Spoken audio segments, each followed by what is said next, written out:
तुम लोग जाकर सब राष्ट्रों को शिष्य बनाओ और उन्हें पिता, पुत्र और पवित्र आत्मा के नाम पर बपतिस्मा दो। त्रिएक ईश्वर का महापर्व। ईश्वर अपने आप को त्रिएक ईश्वर के रूप में प्रकट करते हैं और ये सभी क्रिस्तीय रहस्यों का आधार है और मानव मुक्ति भी इसी रहस्य पर आधारित है। इसलिए इस महान रहस्य को समझना और इस पर विश्वास करना हमारे लिए न केवल उचित है और जरूरी भी है, आवश्यक भी है। तो हमारे इस त्योहार के, त्रिएक ईश्वर के इस महान त्योहार को जब हम मना रहे हैं, हमारे इस मनन चिंतन को हम 5 भागों में बांटेंगे। पहला है त्रिएक ईश्वर क्रिस्तीय रहस्यों का आधार। दूसरा है ईश्वरीय एकता। तीसरा है ईश्वरीय अनेकता। चौथा है मिशन, ईश्वर को प्रकट करता है। और 5वां मानव मुक्ति। तो आइए हम प्रारंभ करें। पहला बिंदु, जैसे मैंने कहा, यह हमारे क्रिस्तीय रहस्यों का आधार है। ईश्वर से ही सब कुछ उत्पन्न होता है, प्रारंभ होता है। उत्पत्ति ग्रंथ अध्याय 1 पद संख्या 26 और 27 में हम पढ़ते हैं, ईश्वर कहते हैं, हम मनुष्य को अपने प्रतिरूप बनाए, वह हमारे सदृश हो। ईश्वर अपने आप को बहुवचन में प्रकट करते हैं। यानी इसका मतलब यह नहीं कि बहुत सारे ईश्वर हैं। हम इस रहस्य को और गहरे रूप से और आगे समझेंगे। और एक बात मैं शुरू में ही बताना चाहता हूं, इसके ऊपर इसके पहले भी हम एक वीडियो बना चुके हैं। एक एपिसोड पहले से ही बनाया जा चुका है, उसका लिंक मैं डिस्क्रिप्शन में दूंगा, आप जरूर उसको भी देखिएगा ताकि आप गहरे रूप से इस रहस्य को समझ पाएंगे। बपतिस्मा ग्रहण करते समय और उसके पहले यदि छोटे बच्चे बपतिस्मा ग्रहण कर रहे हैं तो पुरोहित माता पिता और धर्म माता पिता से उस बच्चे की ओर से एक प्रकार से उस बच्चे के स्थान पर उनसे पूछते हैं, या यदि बड़े लोग हैं तो उसी व्यक्ति से इस त्रिएक ईश्वर पर विश्वास के बारे में प्रश्न करते हैं। और हम कहते हैं, हाँ मैं विश्वास करता हूं। इन 3 व्यक्तियों के नाम पर, पिता और पुत्र और पवित्र आत्मा के नाम पर हम बपतिस्मा ग्रहण करते हैं। जैसे मत्ती रचित सुसमाचार अध्याय 28 पद संख्या 19 में हमने जैसे शुरू में ही सुना, यीशु कहते हैं, तुम लोग जाकर सब राष्ट्रों को शिष्य बनाओ और उन्हें पिता, पुत्र और पवित्र आत्मा के नाम पर बपतिस्मा दो। ये प्रभु यीशु का आदेश था। और हमारा क्रिस्तीय जीवन त्रिएक ईश्वर पर विश्वास और उनके साथ ही प्रारंभ होता है और उनमें ही जाकर ये समाप्त होता है, पूर्ण होता है। इसलिए यह रहस्य हर अन्य रहस्यों का प्रारंभ और आधार है। त्रिएक ईश्वर के इस रहस्य के बिना हम अन्य कोई भी रहस्य को ना तो पूर्ण रूप से समझ पाएंगे और ना उसका अर्थ हम जान पाएंगे। मानव मुक्ति भी इसी पर ही आधारित है, जिसके बारे में हम अंत में हम मनन करेंगे। जैसे प्रभु यीशु हमारे मुक्तिदाता हैं, यह हमारा विश्वास है। कलीसिया एक संस्कार है, यानी ईश्वर के मुक्ति कार्य आज ईश्वर कलीसिया के द्वारा संपन्न करते हैं और 7 संस्कारों के द्वारा ईश्वर अपना ईश्वरीय जीवन हमें प्रदान करते हैं। और ईश्वर का वचन और अन्य सभी रहस्य, कोई भी रहस्य हम ले ले, इन सब रहस्यों का आधार पवित्र तृत्व है। इसलिए हमारे सभी रहस्यों का ये आधार है। दूसरा बिंदु है ईश्वरीय एकता। जब हम बाइबल में पढ़ते हैं ईश्वर एक है, इसका अर्थ ये नहीं है जैसे हम गणित में बोलते हैं एक, गिनती एक की बात नहीं है ये, बल्कि ये और कुछ ज्यादा है। हम इस विषय पर अभी मनन करेंगे।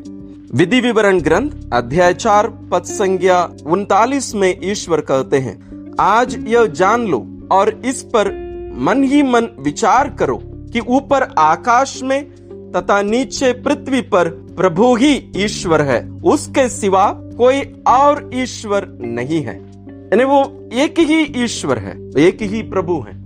हम पवित्र तृत्व के बारे में जब हम मनन करते हैं, यानी त्रिएक ईश्वर, 3 में 1 और एक में 3, मतलब 3 व्यक्ति हैं। इसके बारे में हम अगले बिंदु में मनन करेंगे।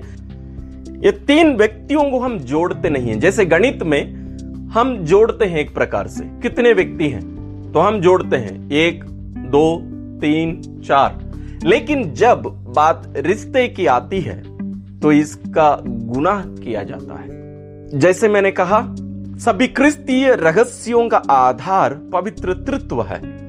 यह हमारे पारिवारिक जीवन में सटीक प्रकट किया जाता है। उदाहरण के लिए, ईश्वर जैसे अपने आप को कहते हैं, मैं एक ईश्वर हूं, लेकिन उस एक ही ईश्वर में हम 3 व्यक्तियों को देखते हैं। इन तीनों व्यक्ति एक बने रहते हैं। कैसे? इस रहस्य को ईश्वर हम पर प्रकट करते हैं। संत पौलुस प्रभु यीशु और कलीसिया के बीच के संबंध को पारिवारिक जीवन के साथ जोड़कर वे हमें समझाते हैं। एफेसियों के नाम संत पौलुस का पत्र अध्याय 5 पद संख्या 21 से लेकर अध्याय 6 पद संख्या 9 तक पूरा वे पारिवारिक जीवन और प्रभु यीशु और कलीसिया के बीच के संबंध के बारे में तुलना करके हमें समझाते हैं। आप जरूर इसको पढ़िएगा। इसमें से एक वचन मैं आपको पढ़ के सुनाना चाहता हूं। यह एक महान रहस्य है। मैं समझता हूं कि यह मसीह और कलीसिया के संबंध की ओर संकेत करता है। पद संख्या 32। और जब ईश्वर मनुष्य को बनाए, वे कहे अब ये 2 शरीर नहीं रहेंगे बल्कि एक ही शरीर। इनकी पहचान एक ही होगी। इसलिए प्रभु यीशु भी कहते हैं, जैसे पुराने विधान में ये कहा गया है, जिसे ईश्वर ने जोड़ा है उसे मनुष्य अलग ना करे। हम वहां दोनों व्यक्तियों का जो संबंध यहां जोड़ा जा रहा है विवाह संस्कार के द्वारा, उसमें हम 2 पहचान नहीं, 2 रूप में नहीं, बल्कि उन दोनों व्यक्तियों को हम एक रूप में देखने लगते हैं। 2 अलग अलग पहचान के थे, वे अब ईश्वर द्वारा जोड़े जाकर एक ही पहचान प्राप्त करते हैं। एक परिवार, एक संबंध, एक रिश्ता। इसलिए रिश्ते को, जैसे मैंने कहा, गुना किया जाता है, जोड़ा नहीं जाता है।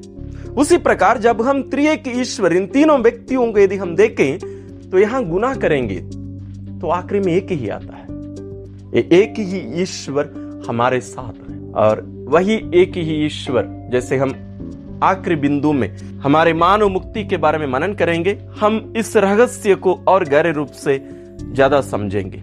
आइए हम तीसरे बिंदु में जाते हैं। तीसरा है ईश्वरीय अनेकता। ईश्वर अपने आप को बहुवचन में प्रकट किए, यानी इसका मतलब यह नहीं है कि ईश्वर 3 है, नहीं, एक ही ईश्वर लेकिन 3 व्यक्ति।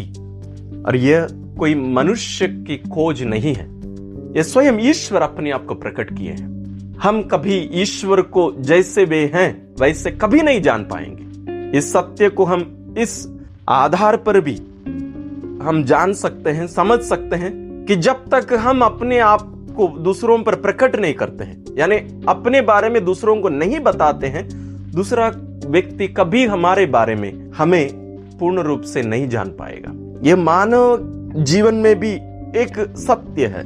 यदि यह सत्य है तो ईश्वर को हम कैसे जान सकते हैं? इसलिए ईश्वर अपने आप को जब तक हम पर प्रकट नहीं करते हैं, हम ईश्वर को कभी जान नहीं सकते हैं। और जैसे मैंने उत्पत्ति ग्रंथ अध्याय 1 पद संख्या 26 के बारे में जैसे मैंने कहा, ईश्वर वहां अपने आप को बहुवचन में, हम मनुष्य को अपने प्रतिरूप में बनाए, हम, वो वहां से यह रहस्य धीरे धीरे धीरे धीरे प्रकट किया जाता है। लेकिन इसकी पूर्णता नए विधान में आता है, विशेष रूप से प्रभु यीशु के जन्म के द्वारा। हम प्रभु यीशु के जन्म की जो घोषणा की जाती है स्वर्गदूत गब्रियल के द्वारा, उस समय में भी हम ये त्रिएक ईश्वर को वहां देख सकते हैं।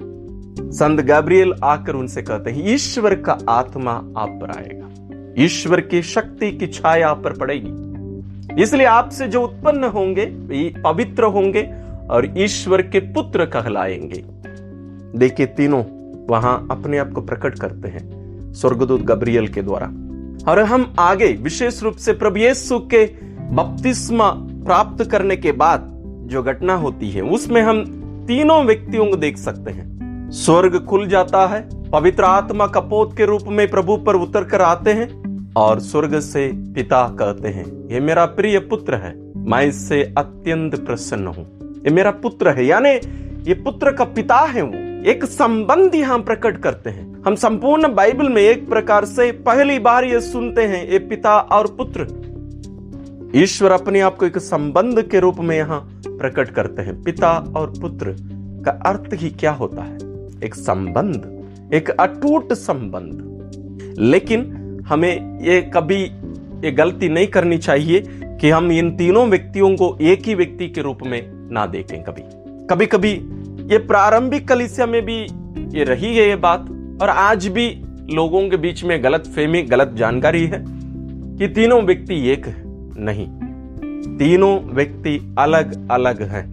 पिता पुत्र नहीं है और आत्मा भी नहीं है। पुत्र ना तो पिता है ना आत्मा है, और आत्मा ना तो पिता है ना पुत्र है। तीनों व्यक्ति अलग अलग व्यक्ति हैं, अलग अलग रूप नहीं है। इसको समझिएगा, ये अलग अलग रूप नहीं है। जैसे पवित्र आत्मा अलग अलग रूप में इस धरती पर दिखाई दिए हैं, जिसके बारे में हम पेंतकोस्त त्योहार के बारे में जब हम मनन किए उसमें हम देखे हैं। वे अपने आप को कपोत के रूप में प्रकट किए, आग के रूप में प्रकट किए, पानी के रूप में। हम अलग अलग रूप में उनको देख सकते हैं, लेकिन ये ईश्वर का तीन रूप नहीं है, ये तीनों अलग अलग व्यक्ति हैं। इसको हमें समझना बहुत जरूरी है। इसको और गहरे रूप से समझने के लिए आप जरूर निसिया का जो धर्मसार है, जिसको हम रविवार के दिनों में और महापर्व के दिनों में हम जो अपना विश्वास प्रकट करते हैं, आप जरूर उसको पढ़िए। मैं उसका लिंक डिस्क्रिप्शन में भी दूंगा, आप जरूर उसको पढ़िएगा, क्योंकि उसको समझना हमारे लिए बहुत जरूरी है और एकदम स्पष्ट शब्दों में यहां हमें बताया गया है। इसको हम 5 खंड में देख सकते हैं, 5 पैराग्राफ्स में हम देख सकते हैं।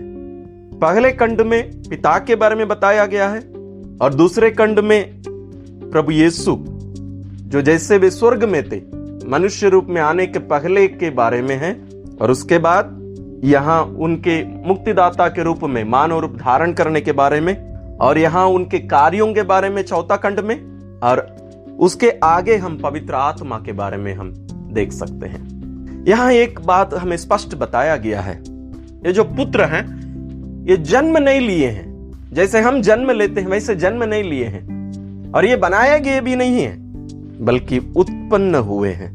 ये सृष्टि नहीं है, ये पिता से उत्पन्न हुए हैं, और पवित्र आत्मा पिता और पुत्र दोनों से प्रसृत होते हैं, यानी निकलते हैं। इस सच्चाई को हम उनके मिशन कार्य में भी देख सकते हैं।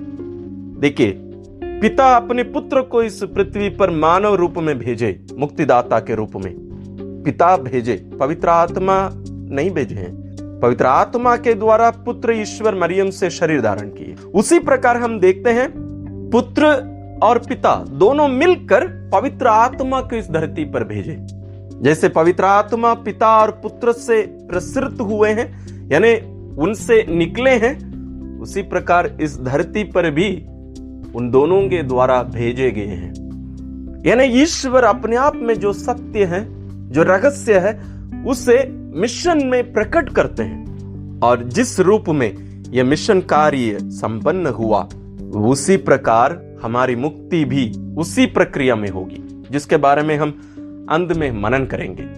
तो मैं विश्वास करता हूं आप जरूर इस बात को समझ गए होंगे, कैसे ये भिन्नता त्रिएक ईश्वर को अलग अलग व्यक्ति के रूप में हम पर प्रकट किया जाता है। चौथा बिंदु है मिशन ईश्वर को प्रकट करता है। जैसे अभी अभी मैंने आपको बताया, ईश्वर अपने इस मिशन कार्य में पुत्र ईश्वर विशेष रूप से मानव बनकर आते हैं, और पवित्र आत्मा कोई रूप नहीं लेते हैं, अपने आप इधर इस दुनिया में हमारे हृदय में हम में निवास करने और कलीसिया को संचालित करने के लिए इस धरती पर विद्यमान है। लेकिन हम देखते हैं प्रभु यीशु इस धरती पर मानव रूप धारण करके आए।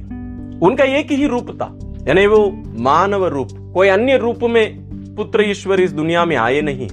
तो ये पुत्र ईश्वर मरियम से शरीर धारण किए, लेकिन पवित्र आत्मा को हम देखते हैं वो हम में निवास करते हैं। वो कोई रूप या शरीर धारण नहीं करते हैं। दूसरा है, जैसे मैंने कहा, प्रभु यीशु यानी पुत्र ईश्वर पिता के द्वारा भेजे गए, लेकिन पवित्र आत्मा पिता और पुत्र दोनों के द्वारा भेजे गए। तीसरा, प्रभु यीशु का यानी पुत्र ईश्वर का एक ही रूप है, मानव रूप, लेकिन पवित्र आत्मा का 8 रूप है। जैसे मैंने कहा, इसके बारे में हम पेंतकोस्त के बारे में जब हम मनन किए, उसमें हम इसको विस्तार रूप से मनन किए हैं। आप जरूर वहां इसके बारे में देखिए और सुनिए। चौथा है, प्रभु यीशु यहां हमारे समान रहे, यानी समय और जगह दोनों से वे सीमित थे। वो बेतलहम में, नाजरेत में या गलीलिया में और अलग अलग जगह पर जहां वे थे वहीं पर थे। वो जब उस मानव रूप में थे, उस मानव रूप में रहते समय वे अन्य दूसरे जगह पर वो उस रूप में उपस्थित नहीं थे। लेकिन हम पवित्र आत्मा को देख सकते हैं, पवित्र आत्मा हर जगह पर है, क्योंकि प्रभु यीशु मानव रूप धारण किए थे, पूर्ण रूप से मनुष्य थे, हमारे समान थे, तो अपने आप को सीमित कर दिए थे वे। पांचवा है, प्रभु यीशु हम सबों के लिए मुक्ति प्राप्त कर चुके हैं। हम सबों के लिए कार्य संपन्न हो चुका है ईश्वर की ओर से। हम सभी ईश्वर के साथ पुनर्जीवित किए जाकर हम स्वर्ग में हैं। संत पौलुस हमसे कहते हैं, ईश्वर की दृष्टि से, ईश्वर की ओर से कार्य संपन्न किया जा चुका है। लेकिन हम देखते हैं हमारी ओर से हमें उस मुक्ति को अपनाना जरूरी है, प्राप्त करना जरूरी है। और वो जो प्रक्रिया है उसमें पवित्र आत्मा हमारे साथ है।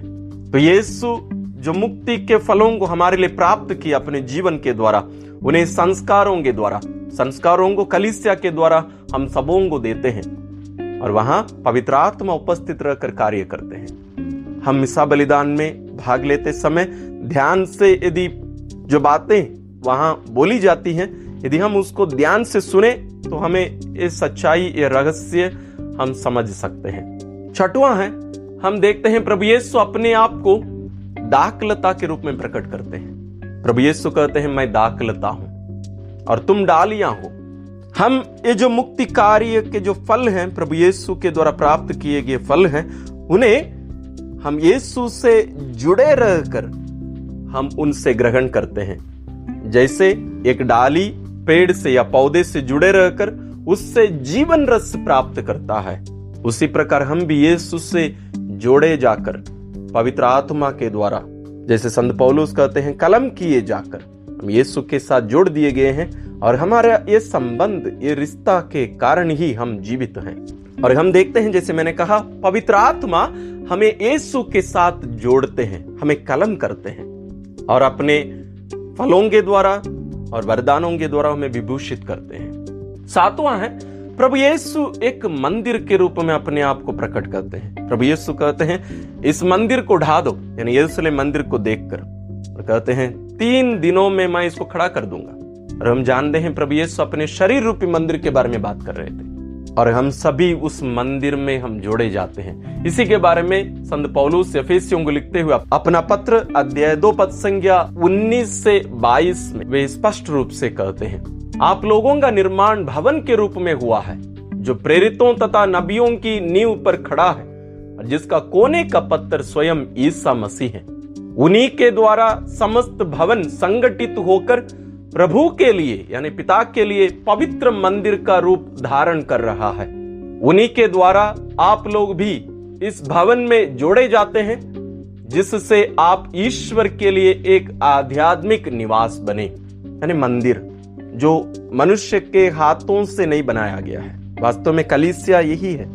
और संत पेतरुस भी अपने पहले पत्र अध्याय 2 पद संख्या 4 और 5 में भी यही बात दोहराते हैं, हम जीवंत पत्थरों के रूप में प्रभु यीशु के पास जाएं और जीवंत पत्थरों का एक आध्यात्मिक भवन बने, मंदिर, जो कि उसका कोने का पत्थर स्वयं प्रभु यीशु है। इस रहस्य को हमें समझना और अनुभव करना, जीना बहुत जरूरी है। यही मिशन है।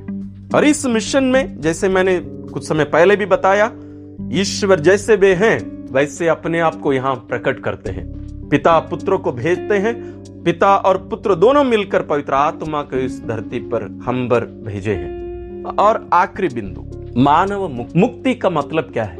हम सोचते हैं मुक्ति का मतलब यहां से मरकर स्वर्ग में जन्म लेना या स्वर्ग जाना, वास्तव में वो नहीं है। जरूर वो उसका एक अंश है, एक भाग है, लेकिन वो सब कुछ नहीं है। मुक्ति इस त्रिएक ईश्वरीय जीवन में सहभागी होना है, इसमें प्रवेश करना है।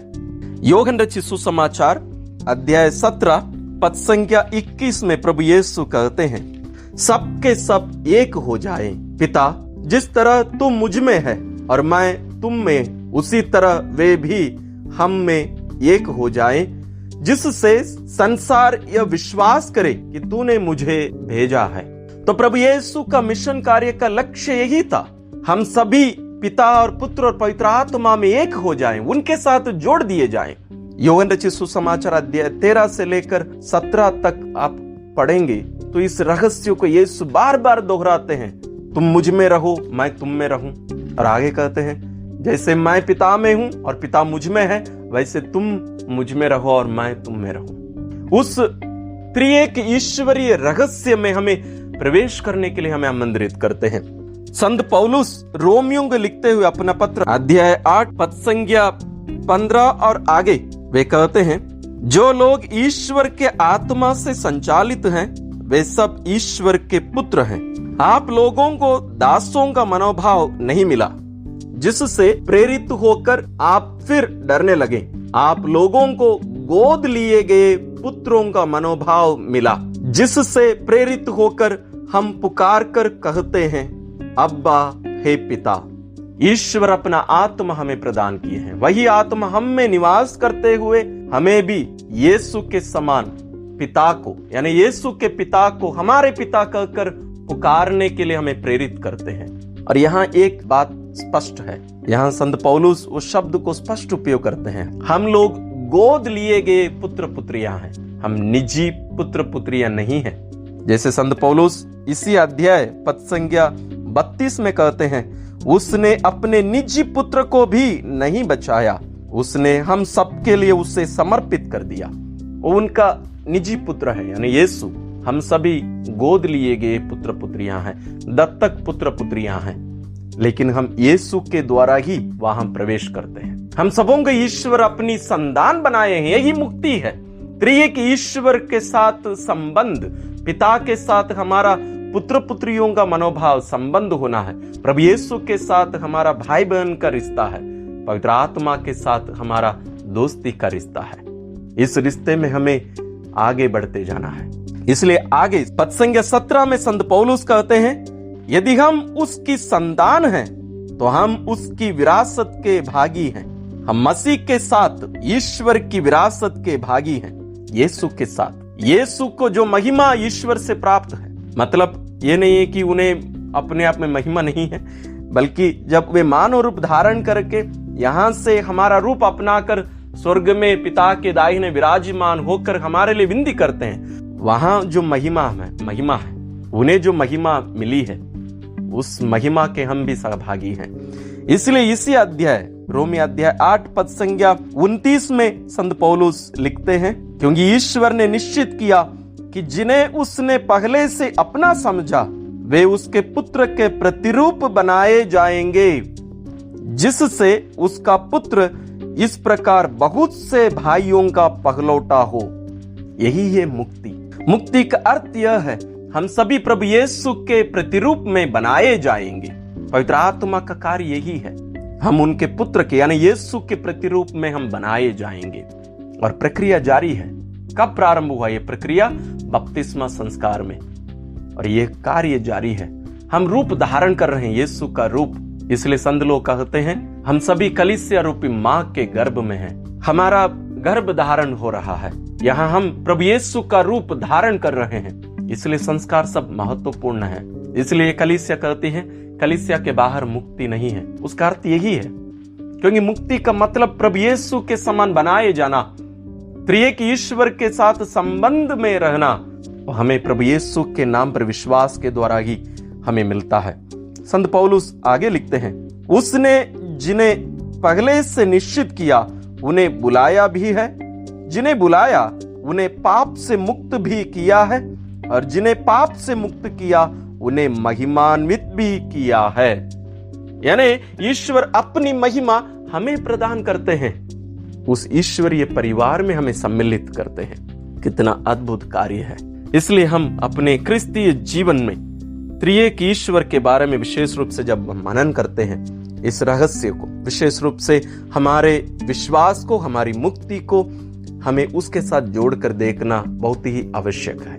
हम ईश्वर से, त्रिएक ईश्वर से प्रार्थना करें कि ईश्वर इस रहस्य को समझने की शक्ति, कृपा हमें प्रदान करे और जो मुक्ति हमें प्रदान किए हैं उनके संतान बनने का उस महान तोहफा को, उस कृपा को, उस दान को हम पूर्ण रूप से ग्रहण करके उस कृपा के महानता को, महत्व को हम समझकर इस दुनिया में हम आनंदित होकर खुशी और आनंद के साथ ईश्वर के संतान के रूप में जीने और प्रभु यीशु के रूप में परिवर्तित होते जाने के लिए अपने आप को अर्पित करने की कृपा और ईश्वर के इस कार्य को, मिशन कार्य को जारी रखने की जो जिम्मेदारी हमें दी गई है, उसको भी संपन्न करने की जिम्मेदारी, शक्ति, सामर्थ्य ईश्वर हम सबों को देते रहने के लिए हम ईश्वर से प्रार्थना करें।